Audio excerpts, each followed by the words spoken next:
السلام علیکم ورحمۃ اللہ وبرکاتہ۔ سنتوں کی بات کر رہے تھے تو ان سنتوں کا اجر و ثواب بہت زیادہ ہے۔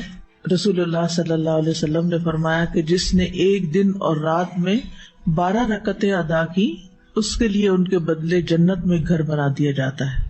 تو سب سے پہلے ہم دیکھتے ہیں فجر کی سنتوں کو۔ فجر سے پہلے 2 سنتیں پڑھی جاتی ہیں۔ حضرت عائشہ سے روایت ہے، وہ کہتی ہیں کہ نبی صلی اللہ علیہ وسلم نوافل میں سے کسی کا اس قدر اہتمام نہیں کرتے تھے جتنا فجر سے پہلے کی 2 رکعتوں کا، یعنی انہیں پابندی سے ادا کرتے تھے۔ یعنی سب سے زیادہ کس چیز کا اہتمام کرتے؟ فجر کی سنتوں کا۔ نبی صلی اللہ علیہ وسلم کسی حال میں بھی یہ سنتیں نہیں چھوڑتے تھے۔ قابوس اپنے والد سے روایت کرتے ہیں، انہوں نے کہا کہ میرے والد نے ایک عورت کو عائشہ رضی اللہ تعالی عنہا کی طرف بھیجا تاکہ وہ ان سے سوال کرے کہ کون سی نماز رسول اللہ صلی اللہ علیہ وسلم کو زیادہ محبوب تھی، یعنی آپ پسند کرتے تھے، یعنی جس پر آپ ہمیشگی کرتے تھے، کبھی بھی آپ اس کو نہیں چھوڑتے تھے۔ تو انہوں نے کہا وہ نماز جو آپ کسی صورت نہ چھوڑتے، خواہ صحت مند ہوتے یا مریض ہوتے یا سفر میں ہوتے یا مقیم ہوتے، وہ فجر سے پہلے کی 2 رکعتیں ہیں۔ سمجھ آ گئی؟ یعنی آپ کو یہ نماز بہت زیادہ محبوب تھی، فجر سے پہلے کی 2 سنتیں جو کسی حال میں بھی آپ نہیں چھوڑتے تھے، نہ صحت کی حالت میں، نہ مرض کی حالت میں، نہ سفر کی حالت میں، نہ قیام کی حالت میں۔ اگر کوئی چیز نبی صلی اللہ علیہ وسلم کو محبوب ہو، آپ کو پیاری ہو، تو ہمیں بھی پیاری ہونی چاہیے۔ بہت سے لوگ اس بات کا دعویٰ تو کرتے ہیں کہ وہ اللہ تعالیٰ سے محبت کرتے ہیں، ہم سب یہ دعویٰ کرتے ہیں، لیکن اس محبت کا ثبوت نہیں دیتے۔ اس محبت کا ثبوت رسول اللہ صلی اللہ علیہ وسلم کی سنت کی پیروی میں ہے۔ اگر ہمیں واقعی اللہ تعالیٰ سے محبت ہے تو پھر ہمیں کیا کرنا چاہیے؟ صبح سویرے اٹھ کر جو پہلی نماز ہم پڑھتے ہیں، یعنی دن کے آغاز میں، وہ صحیح طور پر ادا ہونی چاہیے، یعنی اس کے صرف فرض نہ پڑھ لیں بلکہ سنتیں بھی پڑھیں۔ صحیح مسلم کی حدیث ہے، حضرت عائشہ رضی اللہ عنہا روایت کرتی ہیں، رکعت الفجر خیر من الدنیا وما فیہا، فجر سے پہلے کی 2 رکعتیں دنیا اور جو کچھ اس میں ہے اس سے بہتر ہیں۔ دنیا کی کوئی بھی چیز جس کو حاصل کرنے کا ہمیں شوق ہوتا ہے، اس کے لیے ہم کتنی ایفرٹ لگاتے ہیں، کتنی تگ و دو کرتے ہیں، کتنی بھاگ دوڑ کرتے ہیں، اور پھر اگر وہ مل جائے تو کتنے خوش ہوتے ہیں اور سب کے ساتھ شیئر کرتے ہیں۔ ان سب چیزوں سے بہتر ہے یہ 2 رکعتیں۔ ایک اور روایت ہے صحیح مسلم کی، حضرت عائشہ رضی اللہ عنہا سے روایت ہے کہ نبی صلی اللہ علیہ وسلم نے طلوع فجر کے وقت 2 رکعت نماز پڑھنے کے بارے میں فرمایا کہ ان کو پڑھنا میرے نزدیک ساری دنیا سے زیادہ محبوب ہے۔ قال فی شأن الرکعتین عند طلوع الفجر، فجر کب طلوع ہوتی ہے؟ جب سورج نکلتا ہے، جب آپ روزہ بند کرتے ہیں، جب رات کا اختتام ہو جاتا ہے۔ ابن القیم رحمہ اللہ کہتے ہیں کہ جب آپ صلی اللہ علیہ وسلم سورۃ الفاتحہ سے فارغ ہو جاتے تو آپ اس کے علاوہ کسی اور سورت کو پڑھنے لگتے، اور کبھی آپ اس سورت کو لمبا کرتے، کبھی سفر یا کسی اور وجہ سے سورت کو ہلکا کر دیتے، اکثر میانہ روی اختیار کرتے۔ 3 صورتیں ہو گئی، کون سی؟ خوب لمبا، بالکل چھوٹا اور درمیانہ۔ تو اکثر کیا کرتے تھے؟ درمیان میں رہتے۔ سورۃ فاتحہ کے بعد کی قرات کا حکم ابو سعید خدری رضی اللہ عنہ سے مروی ہے کہ ہمیں ہمارے نبی صلی اللہ علیہ وسلم نے نماز میں سورۃ فاتحہ اور جو سورت آسانی سے پڑھ سکیں اس کی تلاوت کا حکم دیا ہے۔ یعنی عام حکم کیا ہے؟ اٹس این اوپن چوائس، جو آپ کا دل چاہے پڑھے، پابندی نہیں ہے اس میں۔ جو سورۃ فاتحہ کی تو کیا ہے؟ پابندی ہے کہ وہی پڑھنی ہے آپ نے، اس کا آلٹرنیٹ کوئی نہیں دیا گیا۔ لیکن باقی قرآن کی قرات میں آپ کے پاس آلٹرنیٹ ہے، جو چاہے پڑھے۔ سری اور جہری قرات کا حکم، سری کا مطلب ہے خاموش اور چپکے چپکے، اور جہری کا مطلب بلند آواز سے۔ ابن عباس رضی اللہ عنہما سے روایت ہے، انہوں نے فرمایا کہ نبی صلی اللہ علیہ وسلم کو جس نماز میں بلند آواز سے پڑھنے کا حکم ہوا، آپ نے اس میں بلند آواز سے قرات کی، اور جس میں آہستہ پڑھنے کا حکم ہوا وہاں آپ نے آہستہ پڑھا۔ یعنی یہ 2 نمازیں آہستہ اور باقی جہری، یہ آپ کو ایسا ہی کرنے کا حکم ملا ہے۔ وما کان ربک نسیا، تمہارا رب بھولنے والا نہیں ہے۔ ایسا نہیں کہ رب سے بھول ہو گئی ہے کوئی۔ لقد کان لکم فی رسول اللہ اسوۃ حسنہ، تمہارے لیے اللہ کے رسول میں بہترین نمونہ ہے، ان کی پیروی کرنا ہی زیادہ بہتر ہے۔ پھر ہے قدر بلند آواز سے قرات کرنا، ابن عباس رضی اللہ عنہما سے مروی ہے، کہتے ہیں کہ نبی صلی اللہ علیہ وسلم کی قرات اس قدر بلند ہوتی کہ حجرے میں موجود لوگ اس کو سن لیتے، جبکہ آپ گھر کے صحن میں ہوتے تھے، یعنی اپنے گھر میں پڑھ رہے ہوتے تھے اور باہر لوگ سن پاتے تھے. اسی طرح اور صحابہ بھی جب اپنے گھر میں پڑھ رہے ہوتے تھے تو راستے سے گزرنے والوں کو آواز آ رہی ہوتی تھی، اور آپ صلی اللہ علیہ وسلم اندھیرے میں بھی لوگوں کے گھروں کے پاس سے جب گزرتے تو ان کی آوازوں کی وجہ سے ان کے گھروں کو پہچان لیتے تھے. مسجد نبوی میں بھی لائٹ نہیں تھی تو کہاں مدینہ کی گلیوں میں گپ اندھیرے میں بھی آپ کو پتہ چل جاتا تھا کہ یہ کس کا گھر ہے، یہ کس کا ہے، کہ ان کی راتیں آباد ہوتی تھیں اور وہ اونچی آواز میں قرات کر رہے ہوتے تھے. اور جب لائٹ ہی نہیں تھی تو مصحف دیکھ کے کہاں سے پڑھنا ہوتا تھا اس وقت رات کے وقت تہجد میں. ان کے حافظے اچھے تھے، قرآن جتنا نازل ہوتا اس کو یاد کر لیا کرتے تھے. سینکڑوں کی تعداد میں حافظ لوگ موجود تھے، اور ایسے بھی تھے جن کو کچھ نہیں پڑھنا ہوتا تھا. یہ تو ہر دور میں رہا ہے.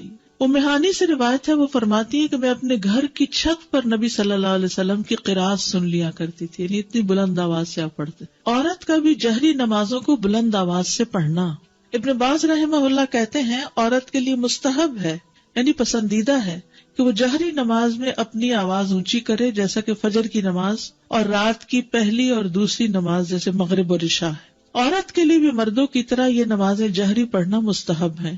ہاں، اگر غیر آدمی اس کے آس پاس ہوں تو ان کے سامنے آہستہ آواز میں سری نماز پڑھنا افضل ہے، اور اگر وہ جہری نمازوں میں بھی آہستہ پڑھ لے تو اس میں کوئی حرج نہیں، یعنی عورت کے لیے چوائس ہے، چاہے تو اونچا پڑھ لے اور چاہے تو دل میں پڑھ لے. سری نمازوں کی قرات. جابر بن عبداللہ سے روایت ہے کہ انہوں نے فرمایا ہم لوگ امام کے پیچھے ظہر اور عصر کی نمازوں میں پہلی 2 رکعتوں میں سورۃ فاتحہ اور کوئی اور سورت پڑھتے، اور بعد کی 2 رکعتوں میں صرف سورۃ فاتحہ پڑھتے. سمجھ آگئی؟ ظہر اور عصر میں پہلی 2 رکعتوں میں فاتحہ کے بعد کوئی سورت، اور آخری 2 رکعتوں میں صرف سورۃ فاتحہ. باقی نمازوں میں بھی ایسے ہی ہوتا ہے، لیکن اس میں پہلی 2 رکعتوں میں جہری قرات ہوتی. مقتدی سری نمازوں کی آہستہ قرات کرے گا. عمران بن حسین سے روایت ہے، انہوں نے کہا رسول اللہ صلی اللہ علیہ وسلم نے ہمیں ظہر یا عصر کی نماز پڑھائی، پھر فرمایا تم میں سے کس نے میرے پیچھے سبح اسم ربک الاعلی پڑھی؟ تو ایک آدمی نے کہا میں نے پڑھی، اور میں اس سے خیر کے سوا اور کچھ نہیں چاہتا تھا، یعنی نیکی سمجھ کے کیا ایسے. آپ نے فرمایا مجھے علم ہو گیا تھا کہ تم میں سے کوئی مجھے اس میں الجھا رہا ہے، یعنی آپ بھی وہی سورت پڑھ رہے تھے اور پیچھے والا بھی تھوڑی تھوڑی اونچی آواز میں پڑھنے لگا، اور وہ نیکی کی نیت سے پڑھنے لگا کہ چلو میں بھی. بعض اوقات کوئی قاری اتنا اچھا پڑھ رہا ہوتا ہے کہ انسان بھول ہی جاتا ہے کہ اس نے چپ کر کے سننا ہے، وہ بھی ساتھ شروع ہو جاتا ہے. تو ان کی بھی یہی کیفیت ہوئی، تو اس سے امام الجھتا ہے اور امام بھولتا ہے، اس لیے خاموشی رکھنی چاہیے. عبداللہ بن عمر سے مروی ہے کہ ایک مرتبہ نبی صلی اللہ علیہ وسلم نے اعتکاف کے دوران لوگوں کو خطبہ دیتے ہوئے فرمایا تم میں سے جو شخص بھی نماز پڑھنے کے لیے کھڑا ہوتا ہے در حقیقت وہ اپنے رب سے سرگوشی کرتا ہے، اس لیے تمہیں معلوم ہونا چاہیے کہ تم اپنے رب سے کیا سرگوشی کر رہے ہو، اور تم نماز میں ایک دوسرے سے اونچی قرات نہ کیا کرو. نماز میں ایک دوسرے سے اونچی قرات نہ کیا کرو. عبداللہ بن مسعود رضی اللہ عنہ سے مروی ہے، انہوں نے کہا کہ صحابہ نبی صلی اللہ علیہ وسلم کے پیچھے قرات کیا کرتے تھے تو آپ نے فرمایا تم نے مجھ پر قرآن کو مشتبہ کر دیا. یہ پچھلی حدیث ہے نا کہ ایک دوسرے سے اونچی قرات نہ کیا کرو. اس کا مطلب یہ ہے کہ اگر کچھ لوگ اپنی اپنی نماز بھی پڑھ رہے ہیں، جیسے سنت وغیرہ پڑھ رہے ہیں، تو اس میں اتنی اونچی آواز سے نہ پڑھے کہ جو پاس کھڑا ہے وہ ڈسٹرب ہو جائے. کئی لوگ امام کے پیچھے بھی آہستہ آہستہ اونچا پڑھتے ہیں، وہ دوسرے کو خلل میں ڈال دیتے ہیں. تو اتنی بس آواز ہو کہ آپ خود ہی سن سکیں، دوسرا ڈسٹرب نہیں ہونا چاہیے. اگر فرض نماز میں ہم غلطی سے آخری 2 رکعت میں بھی کوئی سورت پڑھ لیں، کوئی حرج نہیں. آرڈر امپورٹنٹ ہے، ضروری نہیں. ضروری نہیں. اچھا ہے اگر ہو، لیکن اگر یاد نہ رہے تو حرج نہیں. جو قرآن نماز میں پڑھا جاتا ہے وہ زیادہ افضل ہوتا ہے، زیادہ باعث اجر ہے بنسبت اس کے کہ جو خالی ہم مصحف لے کے بیٹھ کے پڑھتے ہیں. یعنی نماز کے اندر جو ہم تلاوت کرتے ہیں وہ افضل ہے. الذین آتیناہم الکتاب یتلونہ حق تلاوتہ اولئک یؤمنون بہ ومن یکفر بہ فاولئک ھم الخاسرون. وہ لوگ جنہیں ہم نے کتاب دی ہے اسے پڑھتے ہیں جیسے اس کی تلاوت کا حق ہے، یہ لوگ اس پر ایمان رکھتے ہیں، اور جو کوئی اس کے ساتھ کفر کرے تو وہی لوگ خسارہ اٹھانے والے ہیں. تلاوت کرنا قرآن کو خوبصورت بنانا ہے، تزیین ہے قرآن کی. براء ابن عازب سے روایت ہے، کہتے ہیں کہ رسول اللہ صلی اللہ علیہ وسلم نے فرمایا زینوا القرآن، قرآن کو زینت بخشو، بأصواتکم، اپنی آوازوں سے. سبحان اللہ، ہر چیز کو بیوٹیفائی کرتے ہیں نا. آپ اپنے چہرے کو بیوٹیفائی کرتے ہیں، اپنے گھر کو کرتے ہیں، اپنی چیزوں کو کرتے ہیں، اپنے ہاتھوں کو، ناخنوں کو، کس کس چیز کو. یعنی انسان کے اندر ایک یہ حص ہے نا کہ اسے خوبصورت چیزیں اچھی بھی لگتی ہیں اور وہ ان کے لیے کوشش بھی کرتا ہے. اب جو چیزیں تو نظر آتی ہیں ان کو تو آپ اپنے ہاتھوں سے کچھ اوپر لگا کے کچھ کر کے خوبصورت بناتے ہیں، لیکن قرآن کو آپ کیسے خوبصورت بناتے ہیں، زینت بخشتے ہیں اس کو خوبصورت آواز سے پڑھ کے، عمدہ طریقے سے پڑھ کے. ہم لوگ قرآن کو زینت کیسے بخشتے ہیں؟ خوبصورت غلاف چڑھا کے، مخمل کے، اور ستارے پھر اوپر لگا لیتے ہیں، اور ستاروں کے اوپر موتی بھی لگا لیتے ہیں اور پھر اوپر رکھ دیتے ہیں اور اس سے گھر کو سجاتے ہیں. اور جب پڑھنے کی باری آتی ہے تو 2 لائنیں ٹھیک سے نہیں پڑھ سکتے، جبکہ نبی صلی اللہ علیہ وسلم نے فرمایا زینوا القرآن باصواتکم، اپنی آوازوں کے ذریعے قرآن کو زینت بخشو.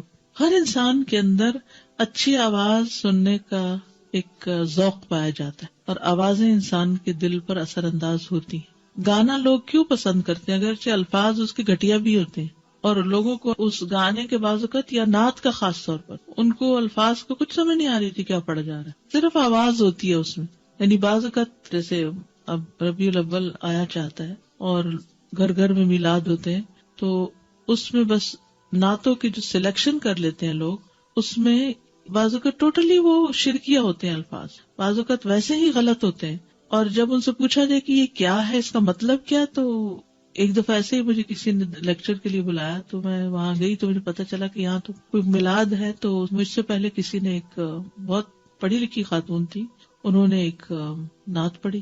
جب وہ پڑھ نہیں تھی تو میں نے لکھ لیا یہ کیا کہہ رہی ہیں. پھر میں نے اس سے آغاز کیا، میں نے کہا کہ ان الفاظ کا معنی کیا ہے؟ آپ نے سوچا؟ اب دیکھیے کہ اس کا مطلب یہ بنتا ہے. مکمل شرک تھا. تو ان کی آنکھیں کھل گئی. یہ کہا جا رہا تھا کیونکہ کوئی سوچتا ہی نہیں کہ کہہ کیا رہے ہیں، صرف کس چیز کو فالو کر رہے تھے، ٹیونز کو. وہ انڈین گانوں کی ٹیونز، کبھی کسی کی کبھی کسی کی، تو صرف کاپی کیا جا رہا ہو. کیونکہ انسان کے اندر ایک طلب ہے نا.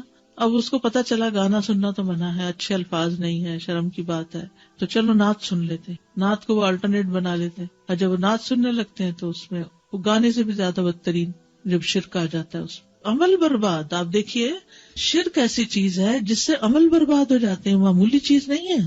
اور ایسی مجلس میں نہیں بیٹھنا چاہیے کہ جس میں شرک کی باتیں ہو رہی ہوں. لیکن بعض اوقات اتفاق ہو جاتا ہے، آپ کے سامنے ایسی چیزیں آ جاتی ہیں تو پھر آپ کا فرض بنتا ہے کہ آپ لوگوں کو سمجھائیں بھی.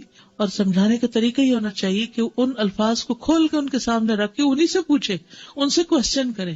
اچھا بعض اوقات کہتے نہیں ہمارا یہ مطلب نہیں، ہم تو یہ کہتے ہیں. بھائی آپ مطلب کچھ بھی بنائے، لفظ تو یہی کہہ رہے ہیں. تو جب انسان صحیح طور پر قرات کر لیتا ہے یا اچھی قرات کا ذوق اس کو ہو جاتا ہے، وہ سننے لگتا ہے، تو آپ یقین کریں دنیا کی کوئی دوسری آواز اچھی بھی نہیں لگتی، کچھ اور پھر دل پہ لگتا ہی نہیں. استاد صاحب نے جیسے نعت کا ذکر کیا، اب جو ہمارے بچوں کے لیے فتنہ ہے وہ نشید کا ہے. میوزک اس میں ہر طرح کی بیٹ ہے، لیکن نشید کے نام پہ اس کو حلال کر لیا جائے. جی. پھر استاذہ جب قرآن پڑھا جاتا ہے تو اتنا میریکولس ہے کہ اس کی ردم سے کہتے ہیں کہ کافی نان مسلمز کا یہ ریسرچ ہوئی ہے کہ ان کے سامنے صرف قرآن پڑھا جا رہا ہوتا ہے یا قرات وہ کہیں سن لیتے ہیں تو سیدھا دل پہ اثر ہوتا ہے. جی تو ہاں. جو کہ میوزک کی یہ بات نہیں اور ہے. جتنی اچھی قرات ہوتی، قاری عبد الباسط کی آواز سن کے تو جی. لوگ مسلمان بھی کئی ہوئے ہیں. اور نبی صلی اللہ علیہ وسلم کا طریقہ یہی تھا کہ لوگوں کو، نان مسلمس کو قرآن کی تلاوت سناتے تھے. اور جب جن کا بھی ہو گیا تھا، سارے جی. جنہوں نے جب سنا تھا آپ صلی اللہ علیہ وسلم کو تلاوت کرتے ہوئے، تو جتنا اثر اس کا ہے اتنا تو آئی ڈونٹ تھنک سو کہ کسی بھی. تو ہماری نمازیں بھی اچھی کیوں نہیں؟ کیونکہ اس میں جو قرات ہم کرتے ہیں وہ قرات ٹھیک نہیں. تو نمازیں ٹھیک ہو جائیں گی تو پھر کیا ہوگا؟ قرآن بھی ٹھیک ہو جائے گا.